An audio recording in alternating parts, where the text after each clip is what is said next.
A lot of trains in Romania are very poor quality, with outdated interiors and ancient designs. But today I'm going to be taking you on the little known private train that's looking to change that. Welcome on board the Astra Trans Carpatic, a luxury overnight train using incredible brand new carriages. We'll travel from Arad, through Romania, to its capital Bucharest. Join me for a trip on Romania's train of the future. Hello and welcome to Arad, a major city in the west of Romania. My overnight journey to the country's capital city starts here at the main station. I just love the brick station building here, and the glow of this evening sunset makes it look even better. The main entrance exudes a sense of grandeur, with its classic clock and the city's name displayed boldly above the door. But before going inside, make sure to check out the late 1930s steam locomotive parked up just outside. Arad station has a rather cool layout, with most stuff being located here in the main hall. The platforms are accessed by the escalator in the centre of this room. I'm not sure why exactly, but I really liked it. Back in the main building, one of the wings features a cafe and some paid toilet facilities. Though as you could smell these from the end of the corridor, I decided not to visit. The other side was pretty barren, but did feature a second-class waiting room. It was basic, but did feature sockets, handy if you're low on battery, as many trains here don't have any. Lastly, there are a number of ticket offices, each catering to one of the 3 operators serving the station. Anyway, my train today will be IR 15594, departing at 2027 for Constanța. It's not indicated here, but my train is operated by the private operator, Astra Trans Carpatic.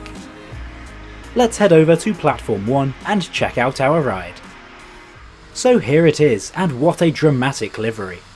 Astra Trans Carpatic certainly makes its presence known with trains like these. The carriages were actually built by Astra Vagoane Calatori, which is the parent company of the operator that runs them. And they were built very locally. In fact, you can just about see the factory from where I am now.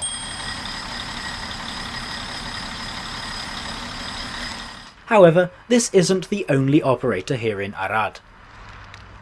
The majority of trains are operated by CFR Calatori, the national operator in Romania. They also run all international services from the station, just across the nearby border into Hungary. Regio Calatori is another private operator, and those who travelled around France back in the past may well recognise the old trains they use. But let's focus on the train I'll be riding today. This overnight train that will be taking me down to the capital tonight consists of seated carriages, as well as more comfortable couchettes and luxury sleepers. My carriage is number 41, and I've booked a private sleeper room for the journey that I cannot wait to show you. As Astra Trans Carpatic doesn't have any of its own locomotives, it instead hires them in. My haulage tonight is a cargo locomotive, built in Croatia and owned by STI Leasing. I didn't even know there was a market for that. But it's time to get on board and see what the interior is like. The entrance stairs are lit up by blue spotlights, a rather fancy touch and a taste of what's to come.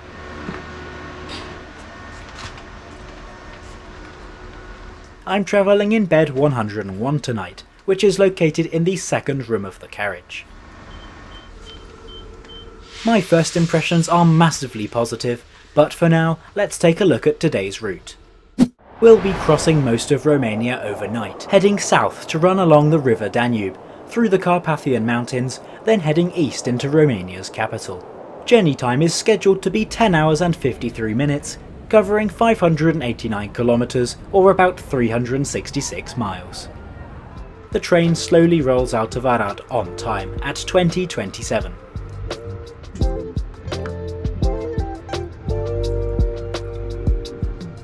Before we look around this luxury interior, I want to talk about the website. The main page looks great, and there's even an English option. But things quickly change when you continue to the ticket purchase page. It's a bit cluttered, and there's no more English, which is understandable as I can't imagine too many foreigners use this train. But the issue I had was that selecting a private room was impossible, meaning I had to pay extra to get 2 tickets in one room.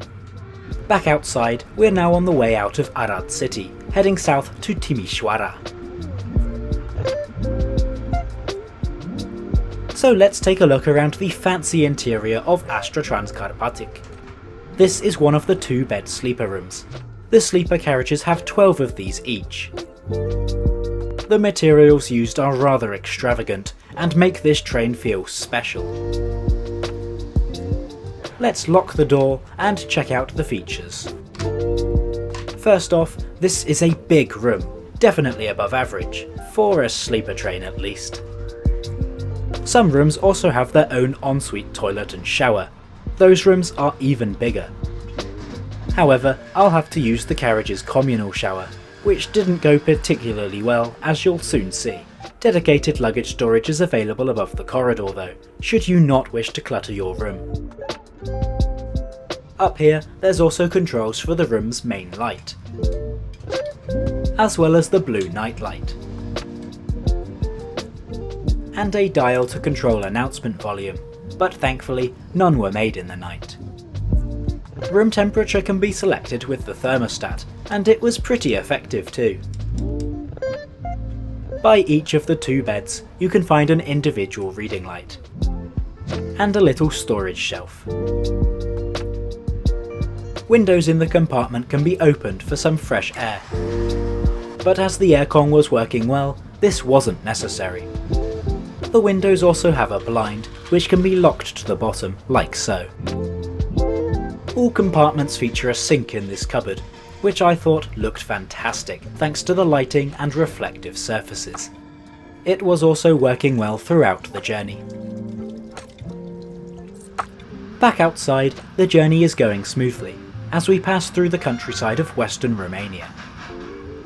Whilst I am really enjoying this train ride so far, it's almost a shame that it runs overnight, as this part of the world has some incredible scenery. After little more than an hour, we make a stop in Timișoara Nord, one of the country's busiest stations. This is just in time to see the arrival from Bucharest, operated by CFR, which is just finishing its 10-hour journey from the capital.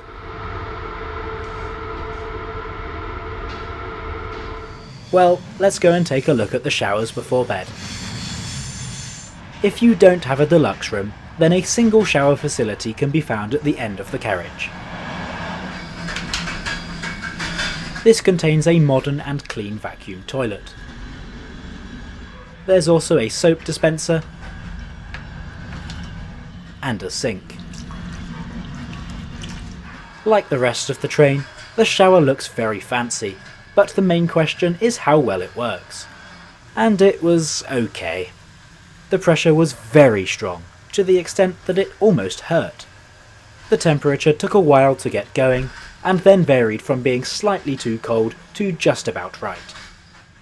Amusingly, there's a hand dryer located high up on the wall. This actually doubles as a hairdryer, which I thought was really clever. Despite the train having a shower, no towels were provided, even on request. I thought to myself that this was rather strange, as I walked back to my compartment in soaking wet clothes.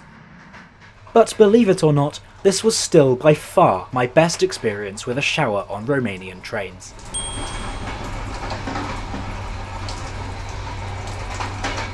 Back in the room, it's nearly time for bed, but first, a few more details. 2 European-style power sockets are located next to the window. And this sticker showing a 1990s computer and phone still makes me laugh. Most night trains don't feature Wi-Fi, which does make sense as you'll be spending your time sleeping rather than surfing. However, I had internet signal throughout my entire trip. I'm not sure it was official, as Astra Trans Carpatic don't advertise Wi-Fi. But it provided good speeds, so I certainly wasn't complaining. Now for arguably the most important aspect of any sleeper train, the bed. Upon boarding, a bottle of water was already waiting on the bed for me. But this bed was very comfortable, having a soft mattress and good quality bedding. The pillow was pleasant and supportive. If you're travelling solo, then you can take the spare pillow too.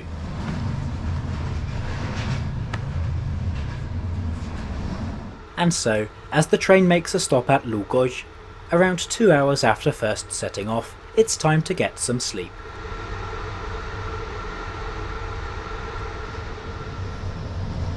I awake after 8 hours of pretty solid sleep, somewhere in the heart of Romania's south. These carriages are actually based on the co-rail design that you'll find in France, Portugal and Morocco. They were built under license, and the design has since evolved into what we're riding on today. The co-rail carriages are known for their quality, so it's no surprise I slept so well. We're actually due into Bucharest just 20 minutes from now, but as it turns out, we're running a little bit late today. The track quality in Romania is very poor by European standards, and you'll spend much of any journey on Romanian tracks gently swaying back and forth. It's not too bad, and personally I find it very relaxing on an overnight train, but I thought it would be worth a mention. Now on to how much I paid for this trip. I bought 2 adult tickets in a room to guarantee private occupancy. This cost 420 Romanian lei, substantially more than just buying one ticket, but even then represents good value for money considering the high quality of the train.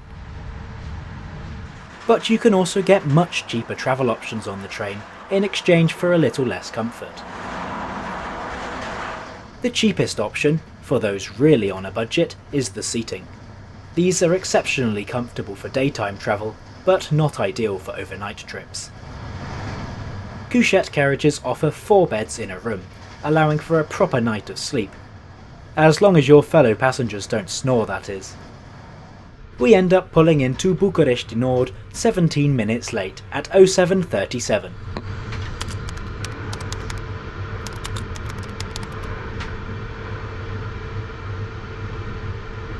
Overall, I thoroughly enjoyed my trip on Astra Trans Carpatic. The company boldly claims they operate the best train carriages in Romania, and after this journey, I have to agree.